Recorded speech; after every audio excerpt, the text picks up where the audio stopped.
News is just now emerging regarding one of President Donald Trump's personal helicopters crashing in Manhattan, New York, after details surrounding the accident were held tightly under wraps considering the cause. Part of the perks about being a successful businessman before the President of the United States is a fleet of aircrafts at your disposal which you, your family, and staff can use for convenience and even privacy purposes when needed. However, when you're as controversial a leader as Trump is to the incessant left, nothing and nobody is off limits in bringing down our incredible leader. The president's Sikorsky S-76B helicopter crashed last month near the Hudson River and not a single word has been released about this horrific accident until today. The strange circumstance is certainly reason for a breaking report upon it falling out of the sky with passengers on board, but there's a reason why it's been kept completely quiet for nearly 4 weeks. Now we not only know that this happened but why, as well as who was believed to be on board when it went down. One of President Trump's beloved personal helicopters was involved in an accident last month in Manhattan, but the details are being kept strictly under wraps, Page 6 has exclusively learned. On June 15, a Trump chopper was involved in a crunch in Manhattan when its tail rotor hit a fence upon landing at the West Side heliport alongside the Hudson River. Photos seen by Page 6 appear to show that the rotor was completely sheared off. Witnesses say damage to the aircraft was enough to completely ground it, and it had to be hauled away for repairs. Luckily, the president wasn't in this helicopter, but it's suspected that his daughter Ivanka Trump and son-in-law Jared Kushner could have been, according to Daily Mail.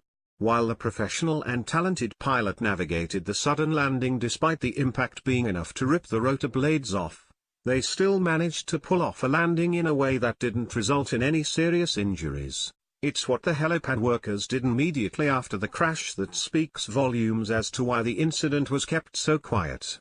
Immediately after escaping the aircraft, a crew was immediately there to haul the helicopter away, but first completely disguised the word Trump on the side of the aircraft. Page 6 was reporting this was a vain move to protect the president and his family from the embarrassment, but it's reporting like that and worse, which is the real reason the identity of who the helicopter belonged to was kept quiet. Witnesses say damage to the aircraft was enough to completely ground it, and it had to be hauled away for repairs, Page 6 reported. But first, and most importantly, helipad workers taped up the stricken chopper to completely obscure word Trump and avoid embarrassment for the president over his incapacitated copter. There's literally nothing this president can do without receiving criticism for it, and the left is constantly waiting for anything to come out about him that they can pounce on and turn into something negative, rather than congratulating the skilled crew for pulling this tense situation off without a single injury or relying on public rescue services to clear it. The media's focus was on disguising and hiding what happened. Perhaps it was more for the personal protection of the crew and any passengers that these privacy protocols were in place.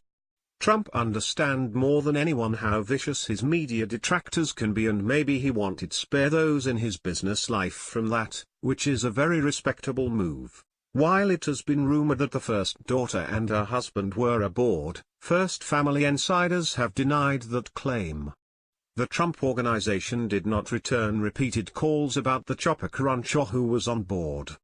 The FAA confirmed it is investigating the accident, but referred all inquiries to the White House, which didn't comment, Page 6 reported. While Trump owns these aircrafts, the first family flies on Marine One and Air Force One. This hasn't deterred the left from attacking his personal fleet still today, referring to the aircrafts as aging and an arrogant way to display his brand. It sounds like a lot of jealousy to criticize such a thing and turn a well-handled incident that could have been worse into a personal indictment on the president's character.